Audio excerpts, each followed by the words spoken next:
no sé si en singular o en plural, que quieren pasar hoy. Pero vamos a esperar a que haya más para que estén conectados. Entonces, quiero iniciar con el contenido y en 30 minutos vamos a hacer una pausa para que el grupo 10 y cualquier otro grupo que quiera participar puedan exponer de una vez. Entonces, si les parece, por favor, Erika. Buenas tardes, licenciado. Soy la coordinadora del grupo 2 y también mi grupo ya está listo para pasar. ¿Grupo? Grupo número 2. Perfecto. Es que está lloviendo, fíjense, y no oigo muy bien. Entonces, voy a apuntar aquí, grupo 2, grupo 10 también, y cualquier otro grupo, pues me dicen, pero quiero que haya más conectados, así que vamos a empezar. 30 minutos, vamos a suspender, que se presenten los grupos y continuamos con el contenido, ¿de acuerdo? Entonces, quiero pedirle favor a Ashley que si puede proyectar.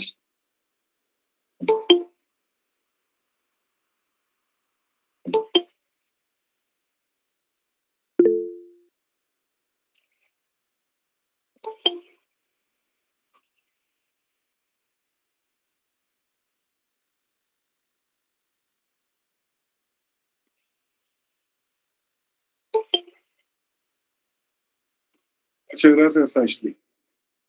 Entonces voy a estar atento a que pasen 30 minutos y ahí voy a suspender para que pase el grupo 2 y el 10 y cualquier otro grupo que estuviera listo. Así que, por favor, solo para hacer una recapitulación, quisiera que Ashley me ponga la presentación anterior solo para ubicarnos.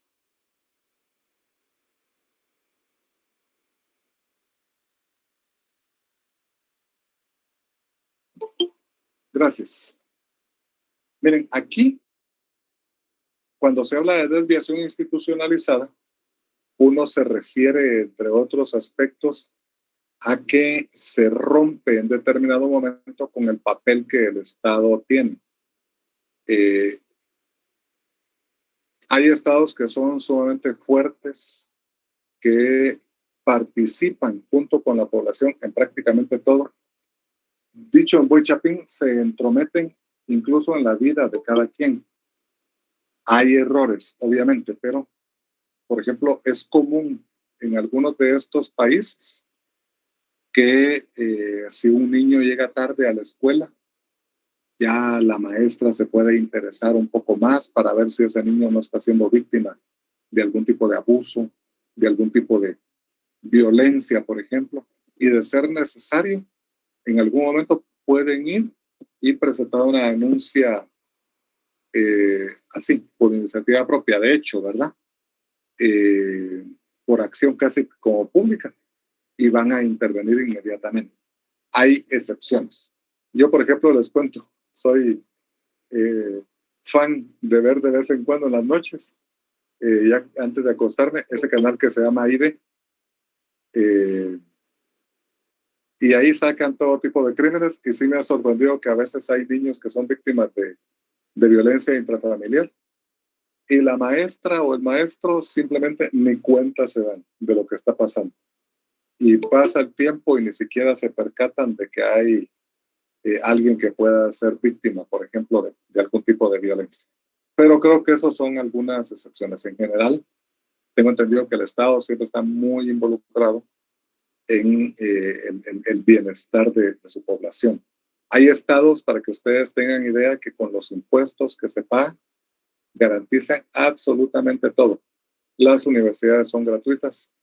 En estados europeos, por ejemplo, los nórdicos, cuando un estudiante sale de bachillerato y va a entrar a la universidad, el Estado le brinda una beca así, independientemente de que tenga buenas notas o no, pero le da una beca por el equivalente de 5,000 quetzales mensuales a todos los que llegan a 18 años. para que vayan a estudiar. Entonces es una gran ayuda. También hay que tomar en cuenta que 5,000 quetzales mensuales pues no es gran cosa por allá, ¿verdad? Pero sí.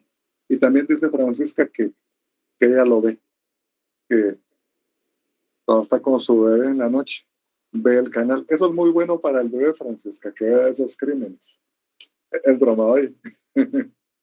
eh, pero entonces, eh, el estado de Guatemala, pues es un estado no con esas cualidades, no con esas características que yo les estaba diciendo, ¿verdad?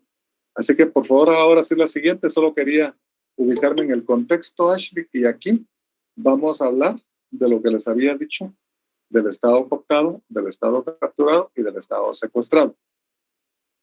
Debiera estar al revés, porque el que tiene como el menor nivel es el estado secuestrado, por eso es que está un poco más bajo, aunque está más a la derecha, ¿verdad?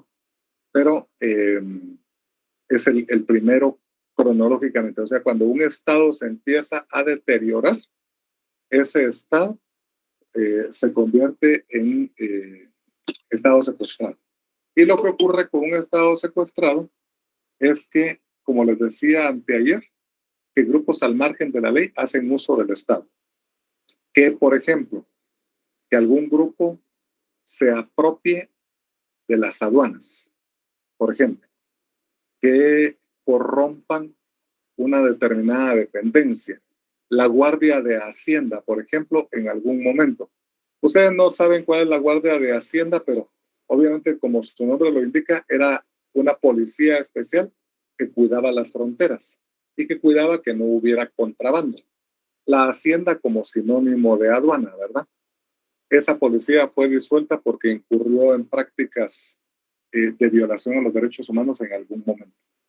Entonces es una policía que existió en su momento.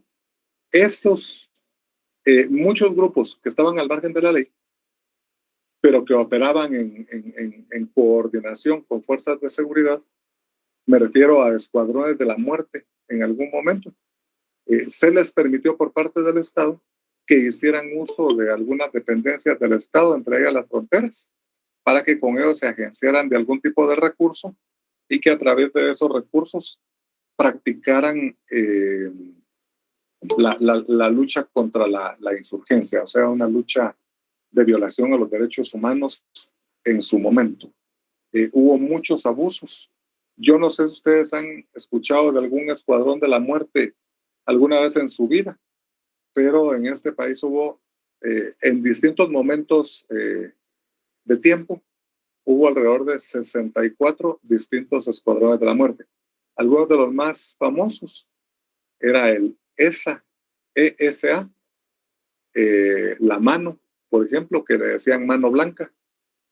El ESA significaba Ejército Secreto Anticomunista.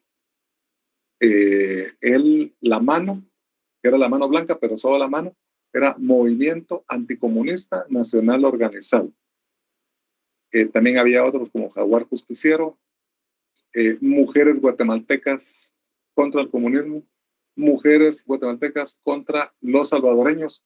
Ni sentido tenían algunos nombres, pero había todo tipo de violación a los derechos humanos por parte de ellos, y muchos de ellos, especialmente la mano, que era dirigida por un señor que se llamaba Raúl Lorenzana, se apropiaron de las fronteras. Amanda dice aquí que hubo en los años 80. Esto de Raúl Lorenzana fue a mediados del 65, pero se mantuvieron durante mucho tiempo, ¿no? Entonces, ese tipo de situaciones en las que grupos de particulares hacían uso de instituciones del Estado es lo que se denomina Estado secuestrado. Un nivel superior, un nivel en que ya hay un poco más de desarrollo, es el Estado capturado. Y aquí es el caso en que grupos del crimen organizado, grupos vinculados con la corrupción, por ejemplo, ya no hacen uso del Estado nada más, sino que ya empiezan a colocar a sus como cuadros más importantes, a sus integrantes más importantes en algún puesto de trascendencia en algún puesto estratégico. Por decirles algo, un viceministerio, un ministerio incluso en algún momento, una secretaría, una dirección, etcétera, ¿verdad? Ese sería como un nivel intermedio. Después de que estos escuadrones de la muerte se aprovecharon del Estado, ya se permitió que algunos de ellos ya empezaran a ingresar a ocupar puestos dentro del Estado. Yo no sé si ustedes saben, pero uno de los fundadores de La Mano y del ESA llegó a ser vicepresidente de la República en algún momento, entre el 70 y el 74. Me refiero a Mario Sandoval Alarcón. Seguramente ninguna de ustedes habrá escuchado a este señor, pero era un personaje muy emblemático en la lucha contra el insurgente en esos años. Él cobró mucha notoriedad desde la época de la revolución del 44 al 54, porque participó activamente en la lucha contrarrevolucionaria, contra esa revolución, ¿verdad? En aquel momento. Y el máximo nivel de esa intromisión de personas al margen de la ley dentro del Estado es la tercera, la que está aquí como en azulito, la primera ahí, ¿verdad? Pero que en realidad la tercera es el Estado cooptado. Antes de que continúe, yo quiero que ustedes, alguien me diga si alguien conoce, ¿verdad? ¿Qué entienden por cooptación? ¿Alguien ha escuchado esa palabra? La cooptación. Licenciado, buenas tardes. Saluda a Rosa. No sé si me escucha. La escucho perfectamente, Rosa. Sí, no sé cómo explicarse, pero le voy a decir lo que yo entiendo por cooptación del Estado. Es Solo cuando cooptación. Pero dígame, es cuando, ok, es cuando en este caso el Ejecutivo tiene el poder y se hace lo que ellos dicen. No se puede trabajar con democracia. Las otras, por ejemplo, el Congreso, si vemos el Ministerio Público, Gobernación, no pueden hacer realmente lo que ellos desean hacer, sino que hacen lo que el Ejecutivo les dictamina, ¿verdad? Únicamente. Y las personas que están ahí no pueden decidir, sino que son ellos los que deciden por las instituciones del Estado. Gracias, Rosa Alcira. Rosa Alcira ya fue un poco más allá, directamente a buscar la manera de entender el Estado cooptado, pero yo les preguntaba solo cooptación, solo el concepto cooptación. Brian Mack pone aquí completar las vacantes que se generan en una institución o entidad a través de una votación o una decisión interna. Esa es una definición, Brian, pero la que se usa en este tipo de situaciones es una definición que seguramente donde usted encontró esta estará. Pero la cooptación es el proceso mediante el cual una entidad que está en competencia con otra convence a integrantes de la primera para que se pasen al lado de la segunda. Se lo voy a poner de una manera así un poco más esquemática. Hay dos partidos políticos. Vamos a pensar que pensemos en dos partidos de los que están vigentes ahorita. Está la UNE, que yo creo que todos han escuchado, todas y todos han escuchado de la UNE, y está el VOS, así como el sinónimo de tú, ¿verdad? Pero el VOS, así como hablamos aquí en Guatemala, el VOS. No sé si ese es un partido menos conocido, pero no sé si lo habrán escuchado. Y les menciono al VOS porque el VOS es una escisión, una división de la UNE. Entonces, el VOS tiene a sus integrantes, la UNE tiene a sus integrantes, pero vienen los del VOS y se acercan con Juanito Juan Pueblo y con Pedro estudiante, por ejemplo, y les dicen, miren, no les conviene estar en la UNE, vénganse al BUS, aquí les ofrecemos mejores oportunidades, van a poder desarrollarse mejor, y los convencen. Entonces, Juan Pueblo y Pedro estudiante se trasladan de la UNE hacia el partido BUS. A ese proceso de robar integrantes así es al que se le denomina cooptación. Solo el concepto así, sin ponerle el apellido de Estado, ¿verdad? Entonces ya, si quedó claro el concepto de cooptación, que es como el robar militantes de un partido a otro, el robar integrantes de los rojos para que se pasen a los cremas, del Barça para que se pasen al Real Madrid, etcétera, ¿verdad? O sea, solo para que no vean que solo debe ser de partidos políticos, sino cualquiera. Un club, cuando se pasan de la iglesia católica a la evangélica o de la evangélica a la católica, hacia donde van, están cooptando integrantes de la otra iglesia. Ese es el concepto cooptación. Entonces, cuando se habla de cooptación del Estado, a lo que se refiere es a que el crimen organizado se robó al Estado y ahora el crimen organizado tiene en su poder al Estado. Este es un concepto, cooptación del Estado, relativamente nuevo y que quiero decirles surgió en Colombia no hace mucho tiempo, tal vez a inicios de este milenio, y cada vez se usa con mayor frecuencia. Entonces solo quería decirles, para que ustedes lo tengan claro, que la cooptación del Estado es el acto mediante el cual políticas públicas, instituciones del gobierno, ejecutivo, legislativo y judicial, o sea, todos están al servicio del crimen organizado. O sea, el crimen organizado cooptó. Entonces, para que quede claro, el primer nivel, el Estado secuestrado, el crimen organizado hace uso del Estado. En el Estado capturado, el crimen organizado se inserta dentro del Estado. En el Estado cooptado, el crimen organizado tiene al Estado. Lo tiene ya en sus manos. Entonces, sin entrar a analizar en qué etapa está Guatemala, solo les voy a decir que hay quienes se atreven a calificar distintos momentos al Estado de Guatemala en distintas de esas casillas. Hay muchos estados que están cooptados, estados que están manejados por el crimen organizado. Entonces, esas son las diferencias. Espero que les haya quedado claro. Si tuvieran alguna duda, por favor, no duden en decirme. Pero vamos a continuar con la siguiente diapositiva, por favor, Ashley.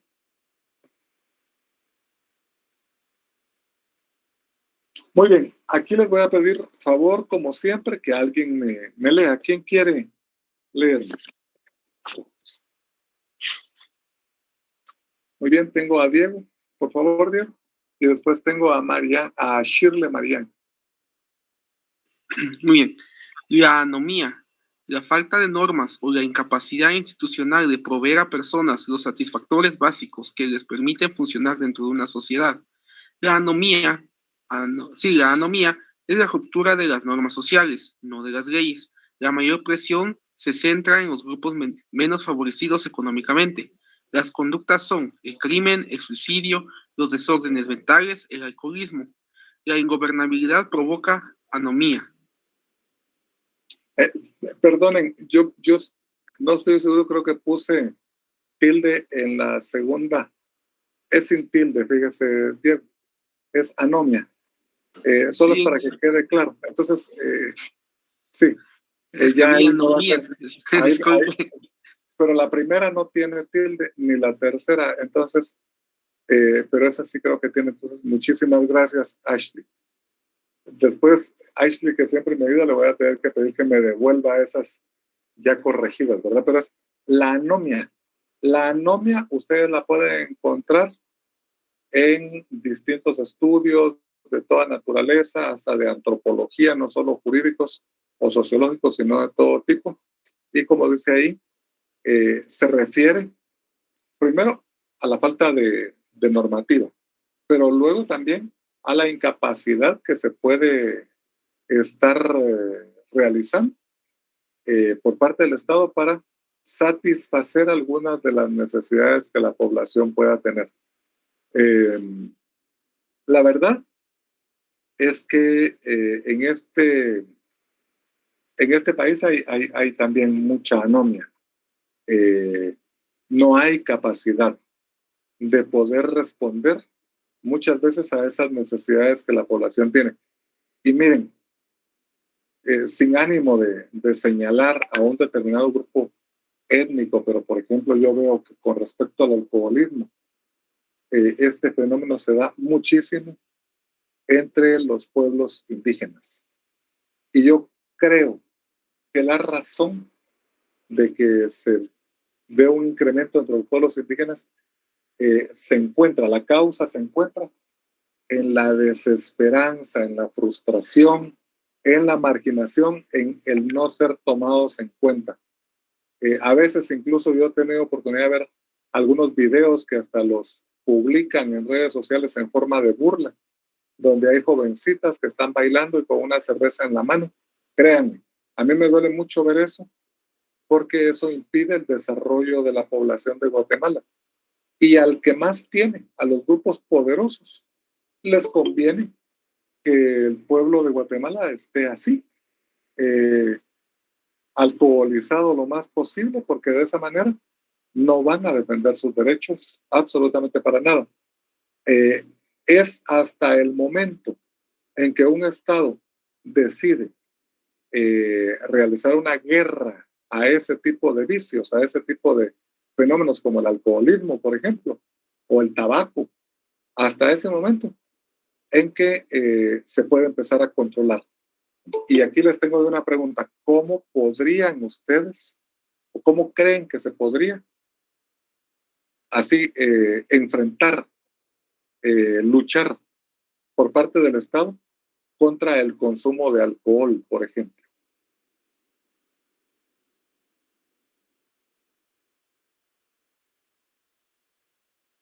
Si Con no la sí. educación, licenciado. Carlos, perdón, no la entendí, dígame otra vez. Con la educación. La educación es un punto muy importante, pero también hay que tomar en cuenta, si hay educación y no hay oportunidades, puede ser que alguien hasta educado siga en eso. Francisca, aquí a Eddie, por favor.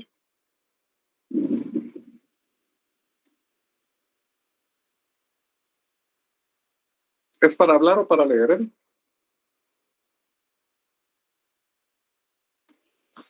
¿Me escucha, licenciado? Sí, sí, sí.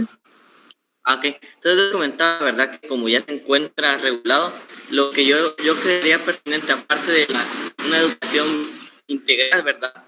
Sería las sanciones pecuniarias a todo, toda tienda o empresa que se dedica a vender de manera ilegal a los menores de edad, ¿verdad? Porque realmente ese es el principal problema, que exista consumo en los jóvenes, ¿verdad? Porque es muy fácil adquirir el alcohol de manera clandestina. Entonces, lo pertinente sería aumentar las sanciones penales.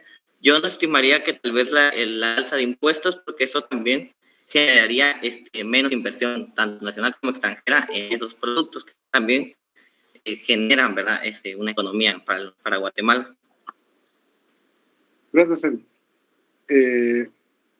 Fíjense que quiero contarles, antes de dar la respuesta, porque creo que Francisca y Román también han dado en buena medida en la respuesta.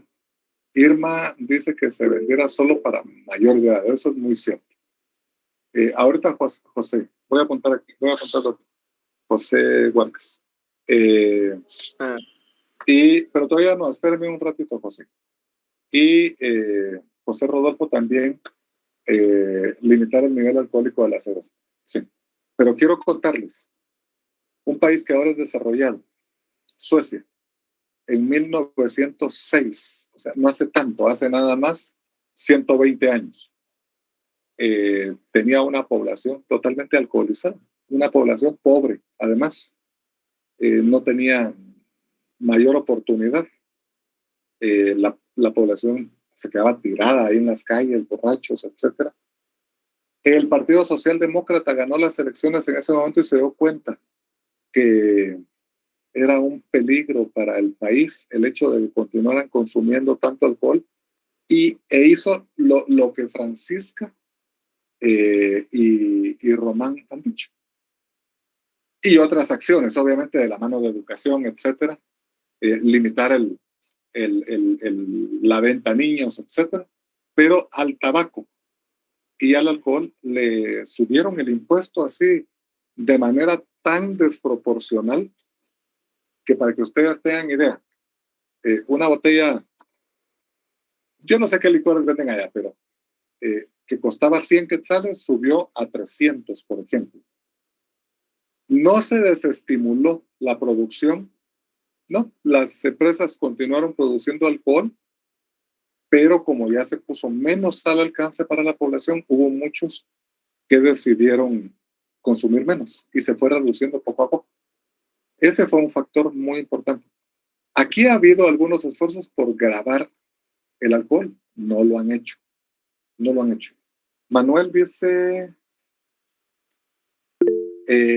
sobre la cerveza, quiero contarles que en Europa no es catalogada como alcohol, sino como refresco. Entonces, aunque tenga ciertos grados de alcohol, lo registran como refresco. Entonces tiene incluso menos impuestos a veces que una Coca-Cola. Rosalcira, por favor. Licenciado, disculpe, tal vez mis comentarios son un poco revolucionarios, pero igual estamos viendo que las familias que mueven las licoreras aquí en Guatemala son las familias poderosas que manejan el eje y maneje de todo, ¿verdad? Entonces, a ellos no les conviene ni subir impuestos ni poner normas educacionales, si lo queremos ver así en colegios, para ya pensar en un futuro.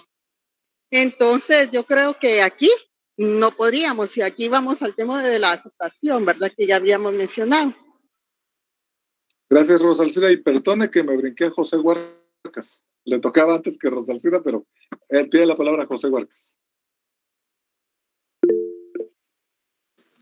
Sí, licenciada, bueno, la verdad me conmocionó mucho al dar la respuesta que ustedes ya dieron sobre subir el impuesto sobre las cervezas. Yo, la verdad, nunca había pensado en eso, pero realmente en una sociedad indígena que vivimos, consumen mucho el alcohol y al darnos cuenta casi es imposible de que esas personas lo dejan, ya que en una sociedad donde vivo yo hay muchas personas que lo consumen y a veces uno les habla y les aconseja que ya no toman, pero realmente ellos nunca se hagan caso. Es por eso que la verdad me conmocionó mucho la respuesta que ustedes dieron y para mí esa es la mejor manera de combatir lo que es el alcoholismo. Solo nada más, licenciado, disculpe. Gracias. Incluso yo he pensado que si grabaran así al 200%, por ejemplo, el alcohol, ese impuesto podría servir para crear centros de desintoxicación para quienes tienen el problema del alcoholismo. Solo les quiero contar, antes de que pasemos de la anomia a la siguiente, si quiere ya pase el Ashley. En Dinamarca, por ejemplo, no tienen impuestos altos al alcohol, pero en Suecia sí. Y yo no sé si ustedes saben, están al lado, ¿verdad? Pero hay dos ciudades que están casi como hermanas, solo separadas por un puente. Malmö en Suecia y Copenhague en Dinamarca. Están a 5 minutos, una de la otra. En Malmö el impuesto es altísimo y en Copenhague no. Entonces me han contado a mí algunos que han visitado esas ciudades que todos los viernes, hoy por ejemplo a esta hora, están pasando de Malmö a Copenhague a comprar carretadas de alcohol, ¿verdad? Para llevarlo a Malmö, para celebrar hoy, porque de este lado casi no pagan impuestos. Muy bien, vamos a ir aquí. Freddy también habla de que, fíjate que no provocaría problemas, Freddy, porque no estamos hablando de prohibir el alcohol, sino solo de grabarlo, ¿verdad? Pero no es que se vaya a hacer, es como una de las opciones que ha funcionado en algún país. No siempre las recetas que se trasladan de un país a otro funcionan. Normas y sanciones, Shirley, por favor, léanmela. Normas y sanciones. El Estado crea normas en las que establece sanciones para quienes incurren en una violación a la misma. El delito es una conducta desviada que transgrede la ley. Muy bien. La siguiente, Ashley. También esta, por favor, Shirley. Muy bien, licenciado. Tipos de delito. El delito de los acomodados, el delito cometido por organizaciones criminales, delitos contra la vida, delitos contra la libertad sexual, delitos contra el honor, delitos contra el patrimonio y delitos contra la libertad. El delito de los acomodados ni siquiera voy a profundizar. La siguiente, Ashley, porque tiene que ver con aquellas infracciones a la ley que son cometidas por quienes están en esos segmentos de la sociedad elevados. Si quiere, léame también esta, Ashley, ya que había empezado y son algunas pequeñas. Muy bien. Delitos de los acomodados. Todos los segmentos de una sociedad cometen delitos. Las razones son diversas. La respuesta del Estado a los integrantes de cada segmento es diferente. Con ello se manda un mal mensaje a la población y al Estado de Derecho. Gracias, Shirley. Y es lo que yo siempre les he dicho. Y aquí es donde hay que retomar lo que el marxismo plantea sobre el derecho, que es la voluntad de la clase dominante convertida en ley. Cuando llega alguien de esos sectores pudientes a enfrentar un juicio frente a un juez, ya uno casi previamente sabe cuál va a ser el resultado. La siguiente, por favor, Ashley. Aquí lo que yo quiero contarles es lo siguiente. No sé si alguien vio esta noticia en algún momento. Miren, esta señora en Sololá la detuvieron robándose ese alicate. No sé si ustedes se recuerdan que esto salió en las noticias hace un año y medio por ahí. La detuvieron y la condenaron a ella por el robo de ese alicate. La condenaron a 4 años o 5 años de prisión o algo así por el robo del alicate. Miren la cantidad de fuerza pública que se empleó. La foto que está ahí a la derecha. Miren cuántos policías están hasta con escudo, antimotines, etcétera. Y ahí están, no es uno sino 2 alicates, ahí están en el suelo, ¿verdad? Como objeto de ese robo de esta señora. La siguiente, por favor, Ashley. Miren este otro crimen, ¿verdad? Este señor Jaime Aparicio sustrajo del Estado alrededor de 600 millones de quetzales. Lo robó y quedó libre solo con esa reparación digna que consistió en comprar una ambulancia para donarla al Estado. Esa ambulancia, yo no tengo idea de cuánto puede costar una ambulancia. Él se robó 600 millones de quetzales, este señor Aparicio, y devolvió una ambulancia. Esa ambulancia, no sé, yo pienso que por cara que sea costará 1 millón de quetzales. Esa es la diferencia, a eso me refiero con esos crímenes de los acomodados. Por favor, la siguiente, Ashley. Crimen organizado, ya en alguna ocasión alguien preguntó sobre qué era y yo les decía que el crimen organizado es aquella estructura que tiene la capacidad de reinvertir las ganancias y de reinvertirlas muchas veces en negocios limpios, o sea, para lavar el dinero, ¿verdad? Pueden invertirlo en crimen organizado, en actos delincuenciales otra vez, o en limpiarlo. Por ejemplo, alguien que va a exportar cocaína desde Colombia hacia Estados Unidos, seguramente tiene que hacer una inversión grande. O sea, no cualquiera se podría convertir en narcotraficante, tiene que ser alguien que tenga, ¿verdad? Y esa posibilidad de hacer eso es lo que convierte a esa estructura en crimen organizado. La siguiente, por favor, Ashley.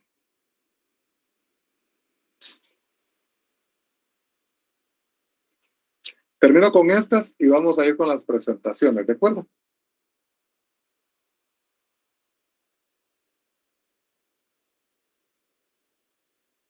Solo que Ashley nos haga el favor de cambiar. Ahí está. La siguiente de una vez, porque ahí está esa característica del crimen organizado. Delitos y estadísticas sobre homicidios, extorsiones, sicariato, femicidio. Va en aumento, ¿verdad? La siguiente, por favor, Ashley. Miren estos datos. Son de 2021, de enero a agosto. 2.591 homicidios. 396 de ellos son de mujeres. Esto es característica de un país muy violento. Un país donde 2.600 personas han sido asesinadas. No asesinadas, perdón, estoy usando mal. Han sido muertas, ¿verdad? Porque el asesinato es diferente. Muchos de esos son asesinatos, pero no todos. Pero un país donde han muerto violentamente 2.600 personas es un país inseguro. Y eso se introyecta en la población. La siguiente, Ashley, por favor. Se introyecta y genera mucho temor porque cualquiera pueda convertirse en víctima, aunque sea por una bala perdida. Y yo creo que eso no tengo yo que profundizarlo. Ustedes lo saben, ¿verdad? Así que, por favor, la siguiente, Ashley.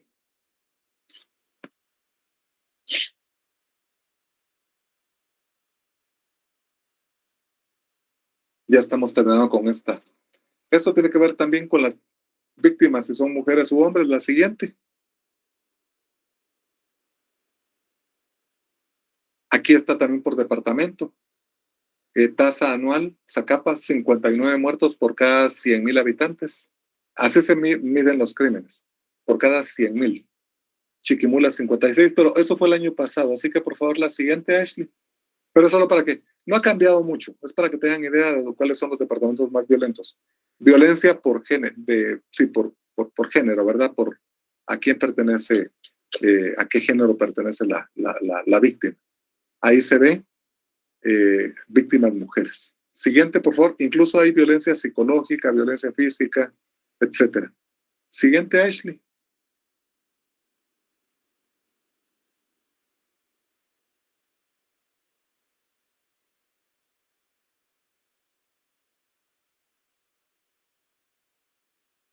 Contra niñas, mire, aquí ya solo son estadísticas, así que vamos a suspender acá, vamos a ver a los dos grupos y si nos da tiempo, volvemos ya con la siguiente presentación, Ashley, hoy, la número 7 creo que es, ¿verdad? La 7ª unidad.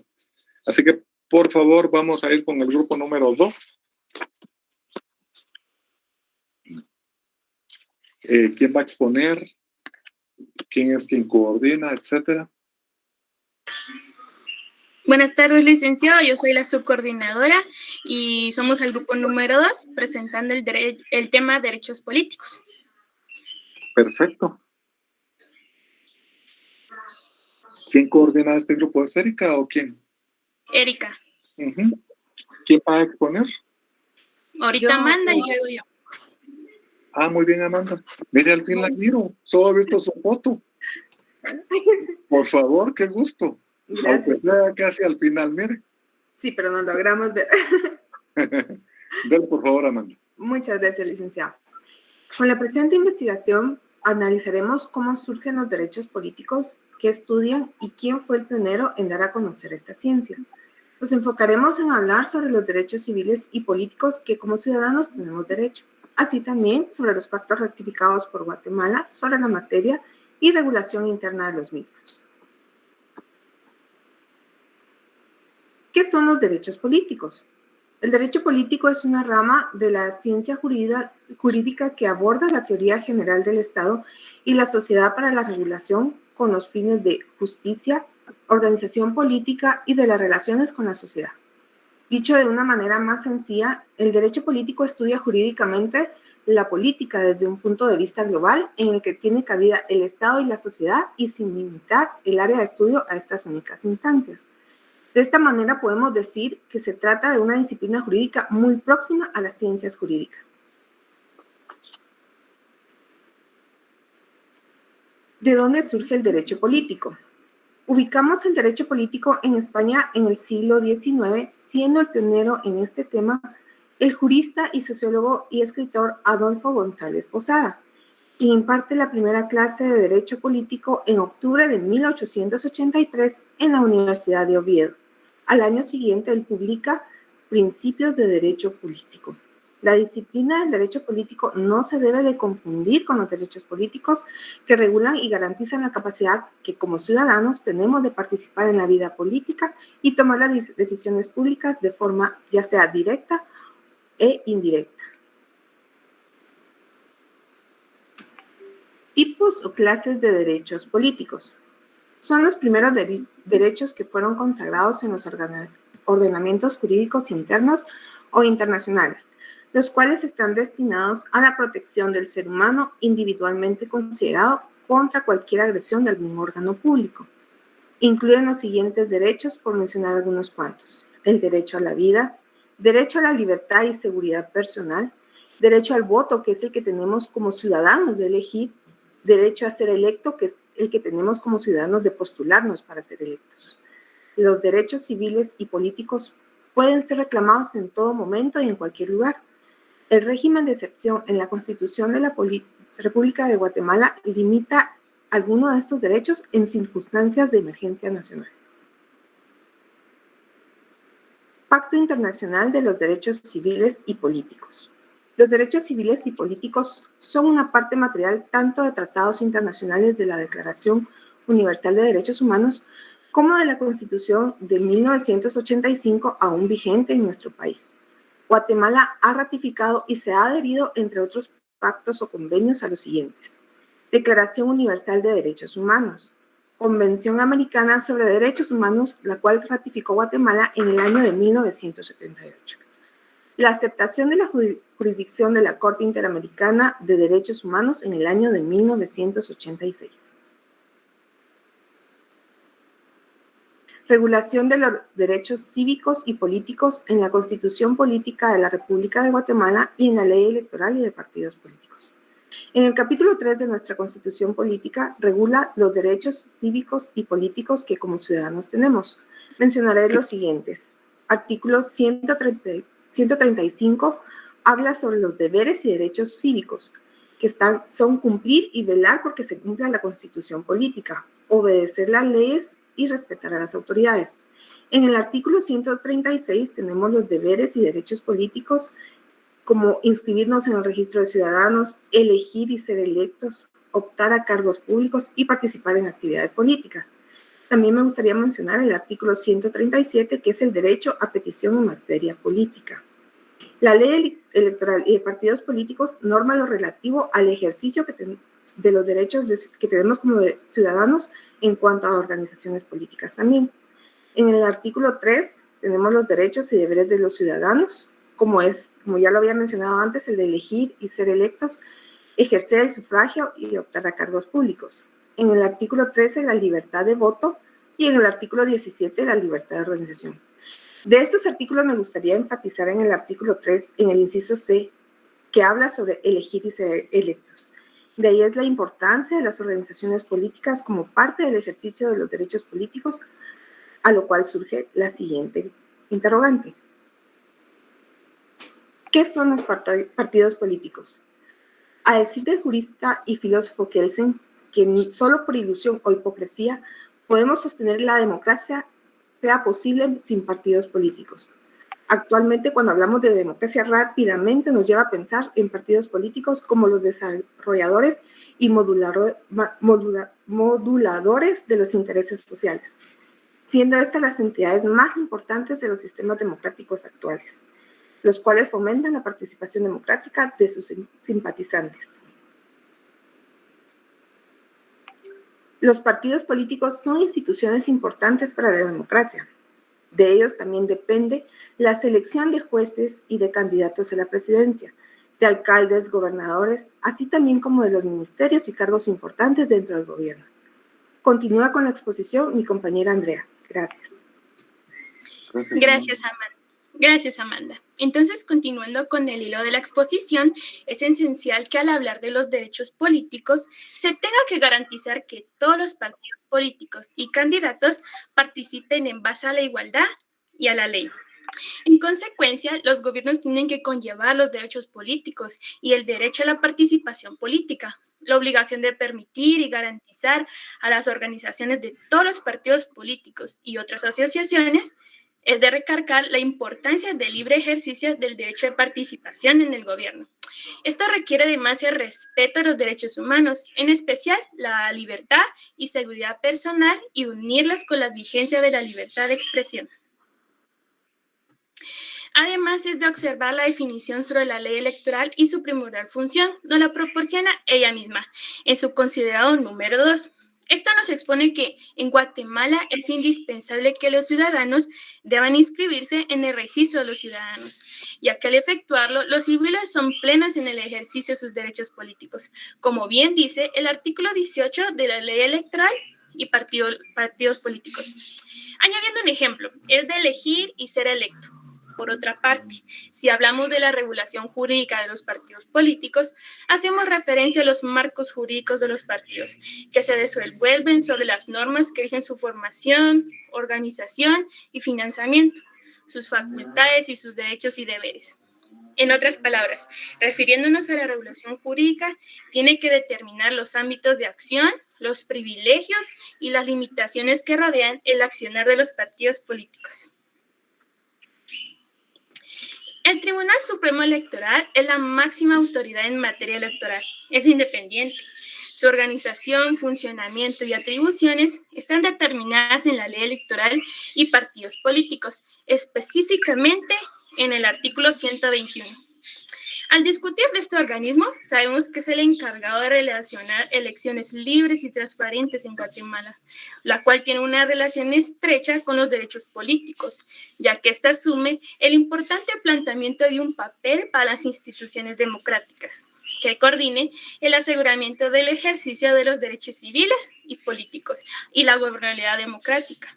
A causa de esto, se desarrolló en el año 1985 el inicio de la transición democrática, el florecer procesos electorales libres y transparentes, con certeza en eliminar los fraudes electorales.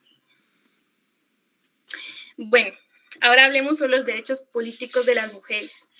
Si bien ya hemos escuchado que la gran mayoría de lo expresado estaba enfocado para los civiles del género masculino, notamos que uno de los principales argumentos básicos del Estado de Derecho es de cuando se reconocen las libertades y los derechos fundamentales y las declaraciones finales del siglo XVIII.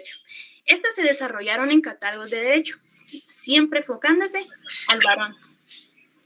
No obstante, esto no ocurrió con las mujeres, ya que no se reconoció sus derechos al igual que los hombres. Las mujeres fueron excluidas del pacto social y no se les reconoció como sujetos de derecho.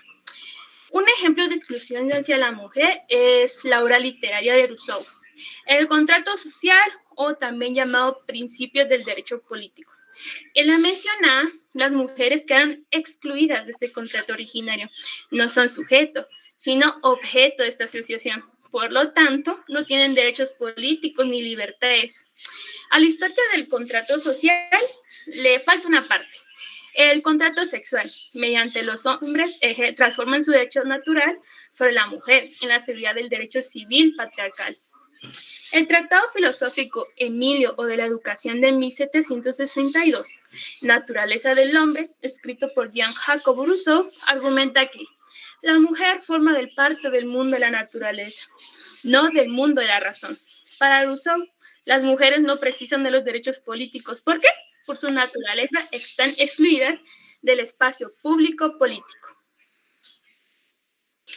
Sin embargo, ante tales declaraciones equívocas, surgieron los acontecimientos feministas, que situaron en la segunda mitad del siglo XIX en los Estados Unidos, y en 1848 tuvo lugar la primera convención de la Unión por los Derechos Políticos de las Mujeres, deseando poner en práctica el principio de la igualdad de derechos de hombres y mujeres.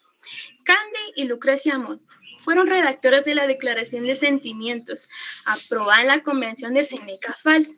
Esta declaración era un documento que estudia las condiciones, derechos civiles, religiosos y sociales de la mujer.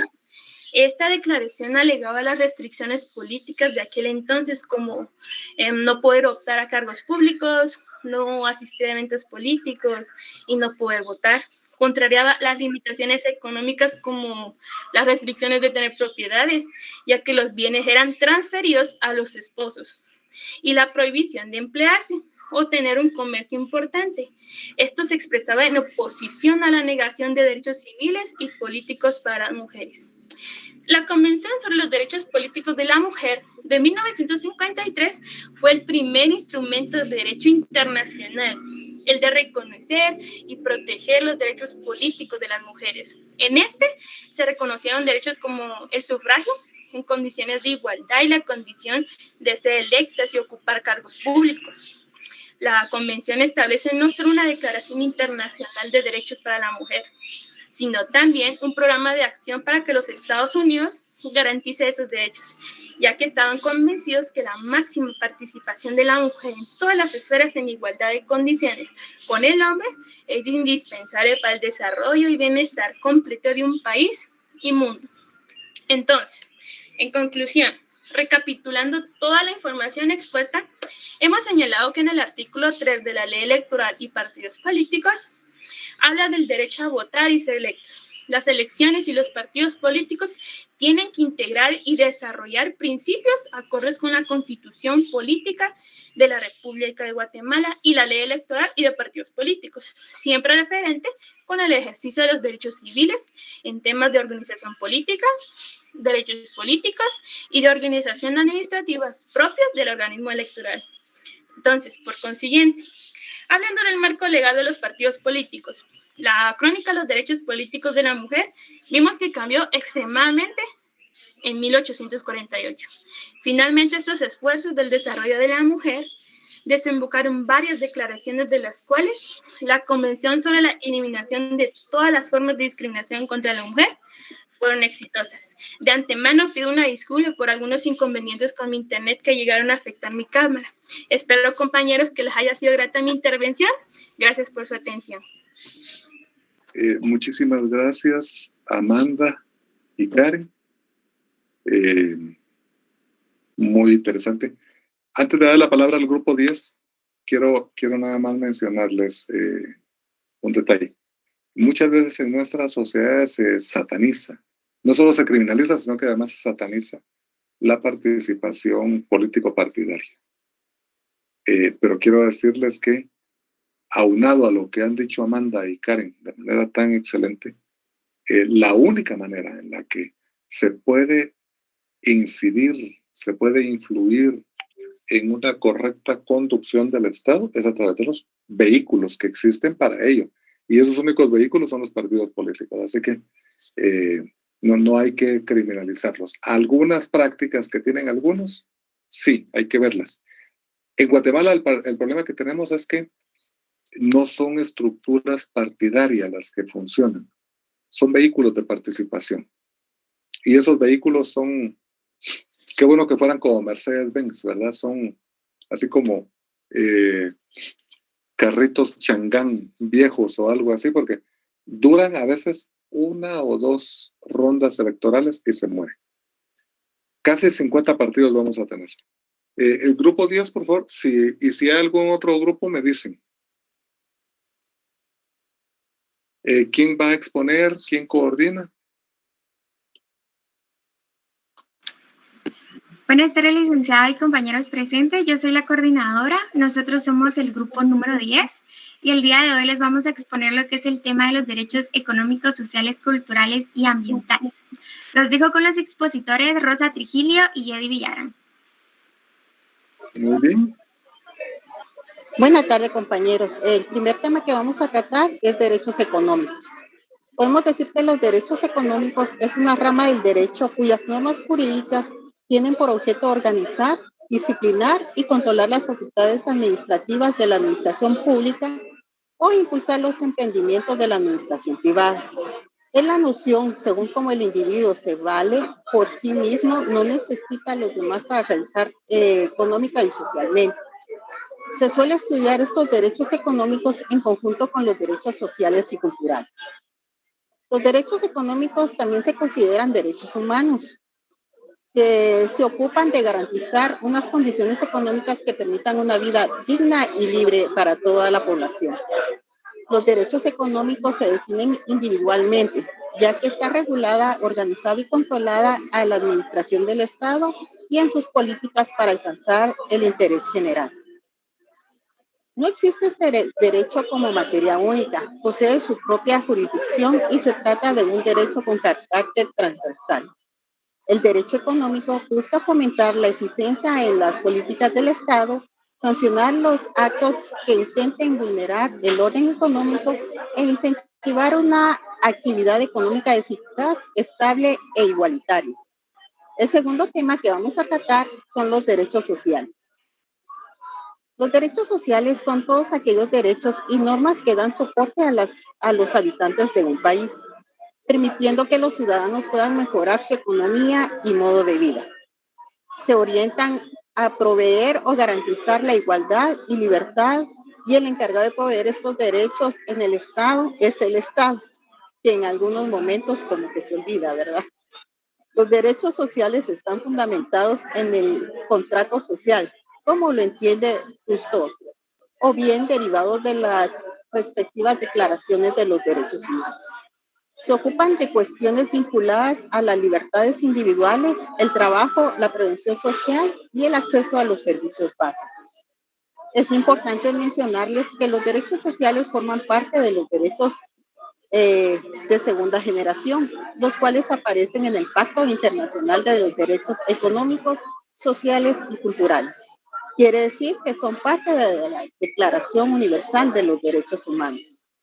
Su origen lo tenemos a fin de reforzar las diferencias sociales, se dieron origen a los derechos sociales en el siglo XIX, hasta finales de la Segunda Guerra Mundial, cuando estos tomaron un papel importante dentro de la sociedad. Hoy en día forman parte de la constitución de cada país en la parte dogmática. Ayudaron a mejorar las condiciones de vida de millones de personas alrededor de todo el mundo. A continuación les dejo con mi compañero Eric.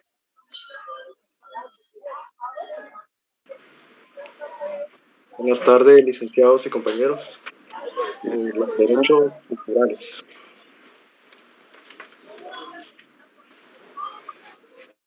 La UNESCO nos establece que la cultura debe ser considerada el conjunto de los rasgos distintivos, espirituales y materiales, intelectuales y afectivos que caracterizan a una sociedad o a un grupo social, y que abarca, además de las artes y las letras, los modos de vida, las maneras de vivir juntos, los sistemas de valores, las tradiciones y las creencias.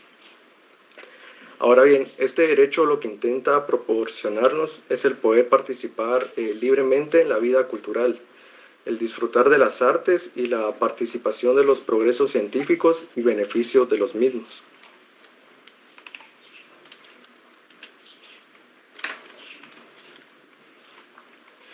El derecho a participar en la vida cultural tiene elementos tanto individuales como colectivos. Pueden ejercerse individualmente en asociaciones o dentro de una comunidad o grupos. La libre determinación que posee toda persona permite que todo ser humano pueda reivindicar su pertenencia en alguna etnia o religión. Esto obliga a que los estados deben prestar atención a los derechos culturales de los grupos minoritarios e indígenas, entre otros, y proporcionar oportunidades tanto para preservar su cultura como para formar su desarrollo cultural y social, incluyendo la relación con el lenguaje, la tierra y los recursos naturales. Desde un punto de vista histórico, los derechos que conserva un pueblo en materia cultural constituyen un punto fundamental y trascendental para su presente y futuro, lo cual se considera como un logro jurídico, ya que se promueve una conciencia acerca del relativismo cultural.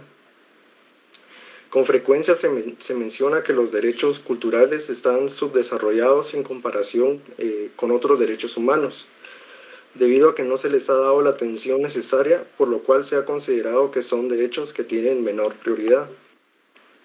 No obstante, estos son fundamentales para el reconocimiento y el respeto de la dignidad humana, por cuanto protegen el desarrollo cultural.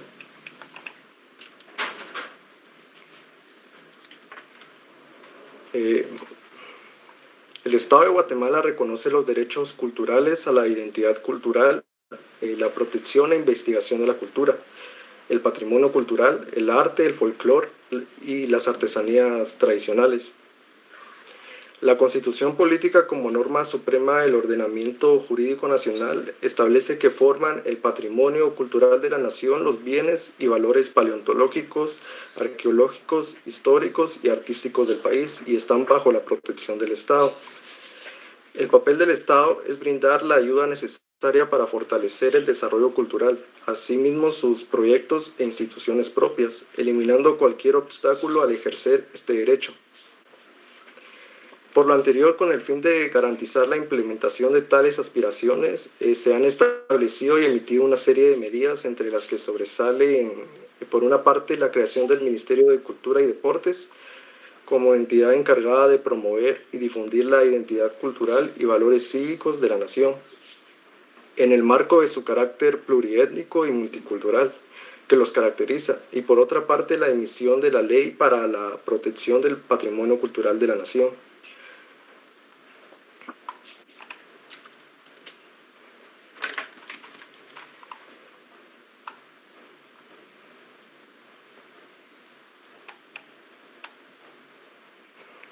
En relación al derecho de cultura, la Corte Suprema de Justicia, con el objetivo de facilitar el acceso a la justicia de la población indígena en el propio idioma, específicamente mujeres y niños indígenas, ha implementado las acciones siguientes: la creación de la Unidad de Asuntos Indígenas, la creación del Centro de Interpretación y Traducción Indígena y la creación de la Red de Intérpretes y Traductores Jurídicos con cobertura a nivel nacional en los 22 idiomas mayas que se hablan en Guatemala para todas las ramas del derecho.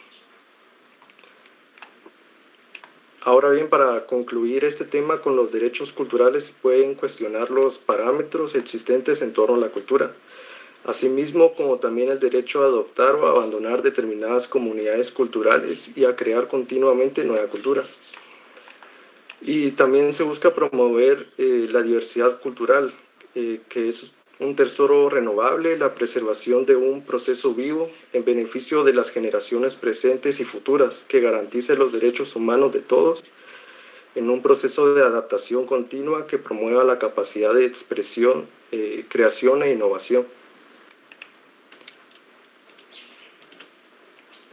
Derechos ambientales.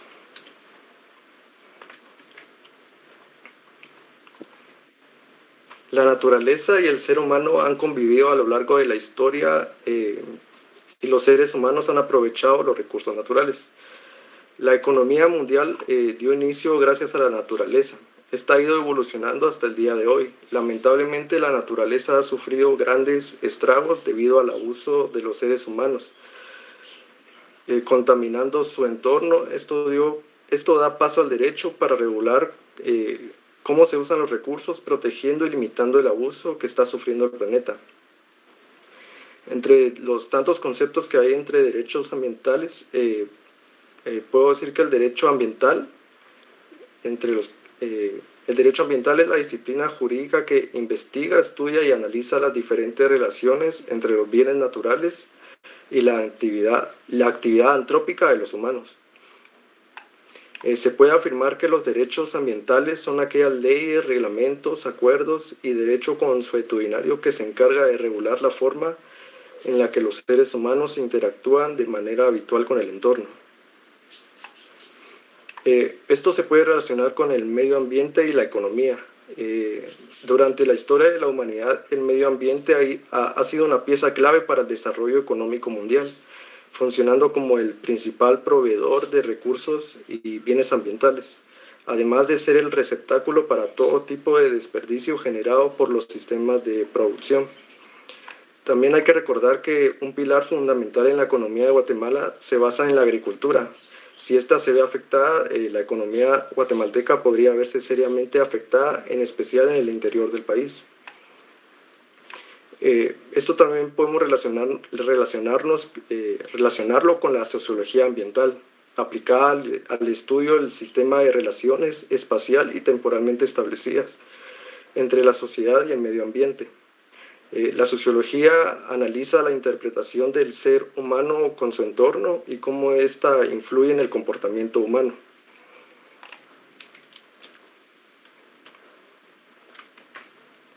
En Guatemala existen diferentes entidades administrativas en competencia a nivel nacional encargadas específicamente de la gestión ambiental en sus diferentes temas. Podemos encontrar la Comisión Nacional del Medio Ambiente, CONAMA, que asesora, coordina y aplica la política nacional ambiental. El Consejo Nacional de Áreas Protegidas, CONAP, el Sistema Guatemalteco de Áreas Protegidas, SIGAP, que esta tiene personalidad jurídica propia y jurisdicción en todo el territorio nacional, sus costas marítimas y su espacio aéreo. También el organismo ejecutivo, por medio de la Comisión Nacional del Medio Ambiente, está obligado de velar porque el desarrollo nacional sea compatible con la necesidad de proteger, conservar y mejorar el medio ambiente. También podemos encontrar los ministerios y centros de conservación de la USAC. Y para ir terminando, les dejaré un video.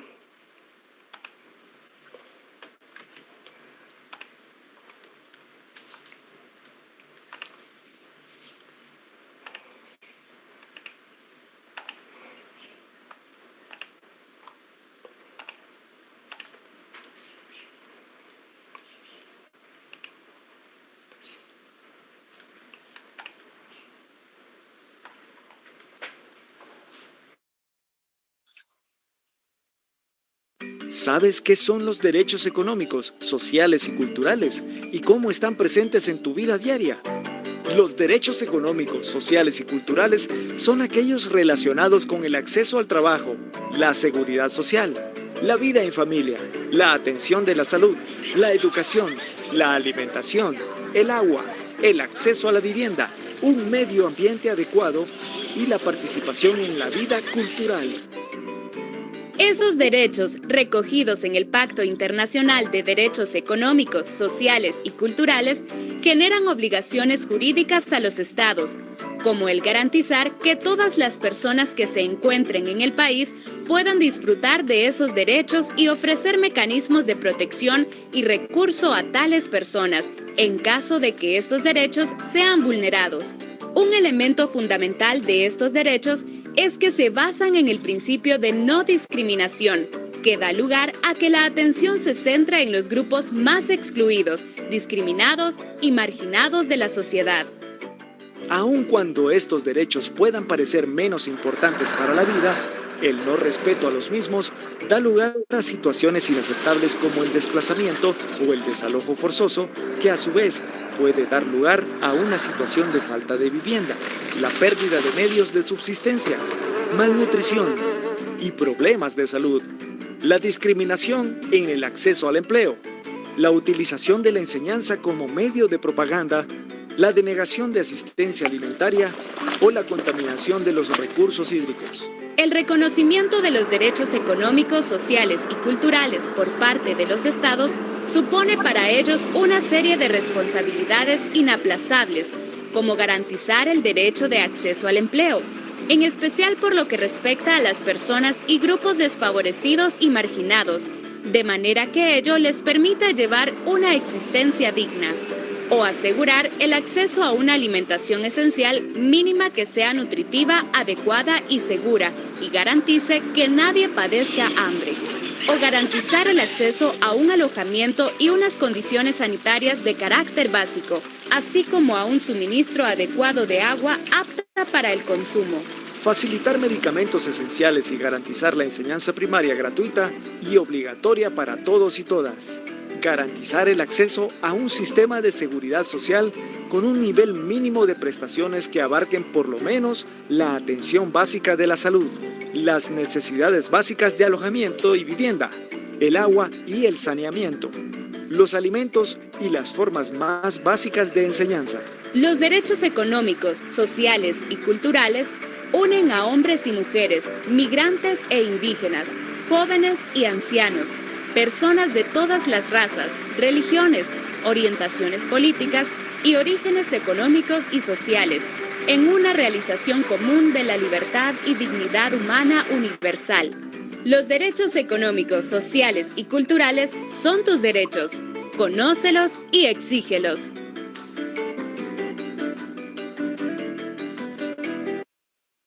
Muy bien. Muchas gracias, Rosalcira y Eddie.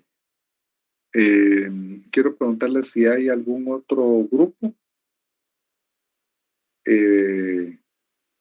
Si no, solo quiero hacer un comentario, así muy rápidamente, sobre estos derechos que son tan fundamentales. Tanto los civiles y políticos como los sociales y culturales han sido merecedores cada uno de un pacto internacional, un pacto. Miren, dentro de los derechos humanos no existe ninguna jerarquía. No es como en el derecho interno, ¿verdad? Que existe jerárquicamente un determinado orden. Ahí no existe ninguna jerarquía, pero obviamente la Declaración Universal de los Derechos Humanos tiene un nivel superior a cualquier otro instrumento internacional, y quiero decirles que abajito de la Declaración Universal están los pactos, y especialmente el de derechos civiles y políticos tiene 2 protocolos facultativos de ese pacto. Uno de esos protocolos facultativos tiene que ver con la eliminación de la pena de muerte, pero también el Pacto Internacional de Derechos Económicos, Sociales y Culturales también tiene un protocolo facultativo. ¿Y qué es lo que los protocolos facultativos hacen? Es establecer mecanismos de aplicación. Eso significa que son de carácter fundamental para la humanidad, porque son instrumentos mundiales. Guatemala es ya parte de ambos pactos y de los 3 protocolos facultativos. Así que no hay mucho argumento para Guatemala para evitar cumplir con ellos. Y por eso, precisamente, es que hace poco, yo creo que yo lo había comentado aquí en clases, habitantes de una aldea en Caabón decidieron denunciar al Estado de Guatemala ante el Sistema Interamericano de Derechos Humanos, porque el Estado de Guatemala los tiene prácticamente en el olvido, marginados. Así que solo es como un aporte, pero esto, más que de sociología, ustedes lo van a ver en Derecho Internacional de los Derechos Humanos ya muy pronto. Así que vamos a ver rápidamente, si no hay ningún otro grupo, a ver rápidamente el inicio de la unidad número 7, por favor, Ashley.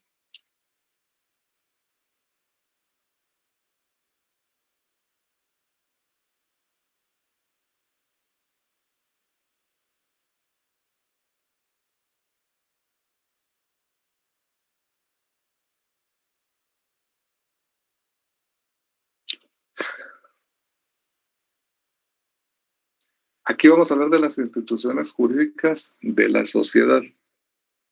Por favor, la siguiente. ¿Quién me hace favor de leer esta?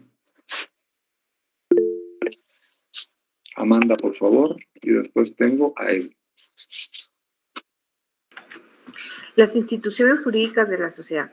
Según dice el doctor Rafael Caldera, las instituciones jurídicas son reglas de conductas obligatorias y duraderas que regulan la actividad del hombre, ser humano, en su específica condición humana, que tiene una finalidad colectiva, la cual es la conservación y perfeccionamiento del orden social, la seguridad y bienestar de los ciudadanos, y que tienen la particular de ser coercibles, para lo cual requiere haber sido promulgadas por la autoridad.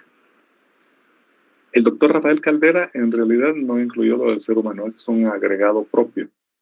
El doctor Caldera habló del hombre así en términos generales como de género humano, pero también hay que tomar en cuenta el momento en que el doctor Caldera escribió esta explicación de cuáles son las instituciones jurídicas, que fue hace ya bastantes años. Ahora lo correcto es hablar del ser humano. Y esto lo menciono también porque se recuerdan que lo hablamos en la clase anterior. Y a mí me faltó algo ahí, y no es solamente porque uno tenga que usar ese lenguaje inclusivo solo por un juez o una jueza, sino también porque uno debe ser incluyente con la mujer, en todo sentido. Hay que recordar que la mujer pues es parte fundamental de nuestra sociedad y no es posible que se le excluya incluso en la forma en que se va a denominar la profesión de cada una. Si alguien es egresada de la Facultad de Ingeniería, pues será ingeniera. De la Facultad de Medicina será médica. De veterinaria, pues será veterinaria, y así sucesivamente, ¿verdad? Y si sale de Derecho, será abogada y notaria. Así que en ese sentido es que lo puse yo ahí. Y esto de ser humano, pues ya no lo puse por el comentario de anteayer, sino porque ya les había enviado la presentación desde hacía mucho tiempo a ustedes, ¿verdad? Pero esas instituciones jurídicas de la sociedad son no solo aquellas que están escritas y que son creadas por el Estado, sino también las que son creadas por uno mismo, esa ética, esa moral, esos valores, ¿verdad?, que van a permitir que uno funcione. La siguiente, por favor, Ashley.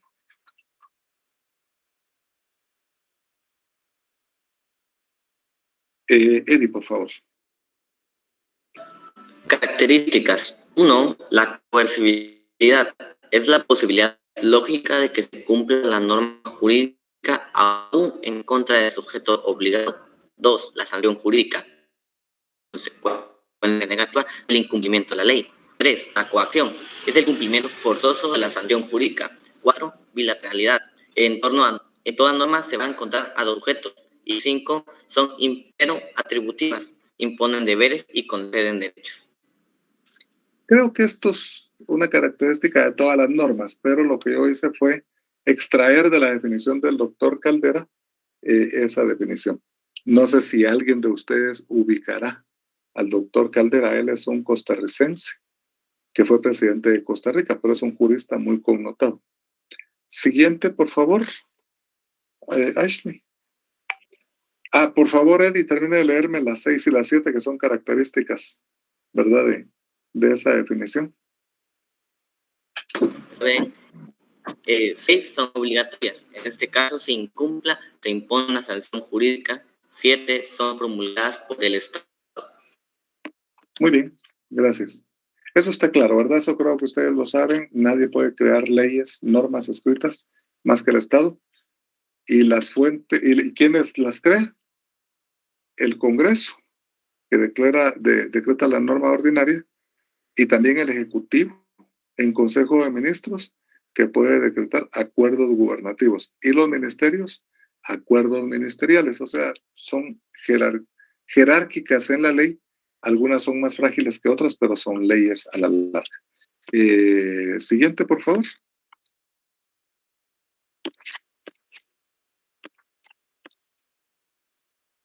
¿Quién hace favor de leerme la importancia? Amanda, por favor.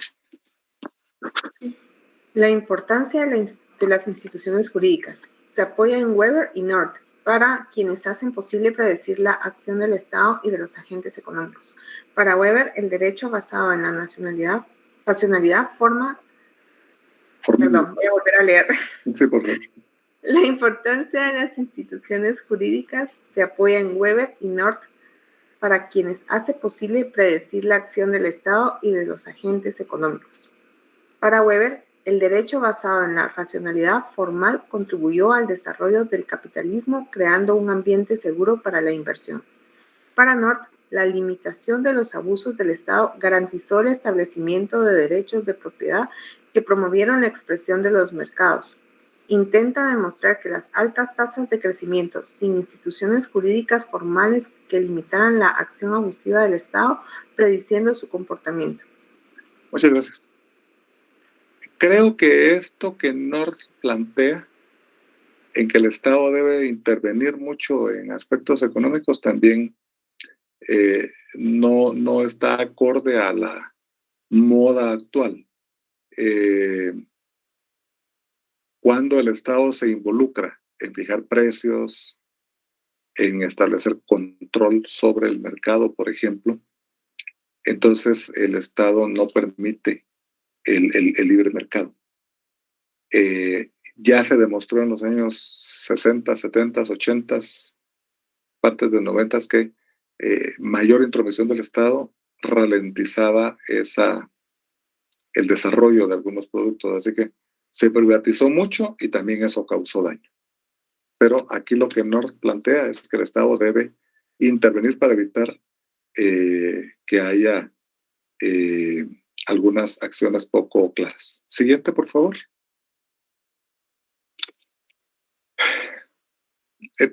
Voy a pedir el favor siempre a Amanda que me lea estas y yo creo que nos vamos a quedar ahí por cuestión de hora, de tiempo. Y solo quiero decirles que nos vamos a ver el jueves, ¿verdad? A las 2, un poquito antes, para los grupos que faltan. Así que, por favor, Amanda. Con gusto. Instituciones dentro de la sociedad. A la par de las instituciones jurídicas se encuentran instituciones sociales, institución de la familia, institución educativa, institución política, institución económica, institución religiosa. Muchísimas gracias, Amanda. Quisiera continuar. Yo les voy a dejar que ustedes revisen el resto de esta presentación, que sería lo último. Solo muévame una más, Ashley, y ahí vamos a dejarlo. Porque aquí ya viene la explicación de cada una de estas instituciones. Así que yo creo que casi hemos cumplido con todo el programa. Ya puede quitarla, Ashley, por cuestión de la hora también. No quiero llegar hasta el último instante. Entonces voy a dejarlas y dejarlos acá. Éxitos en sus exámenes del lunes y del miércoles. Nos vemos el viernes y van a tener el examen de sociología el día viernes, ¿verdad? No, nos vemos el jueves y van a tener el examen de sociología el viernes. Así que éxitos en todo. Un abrazo para cada una y cada uno de ustedes.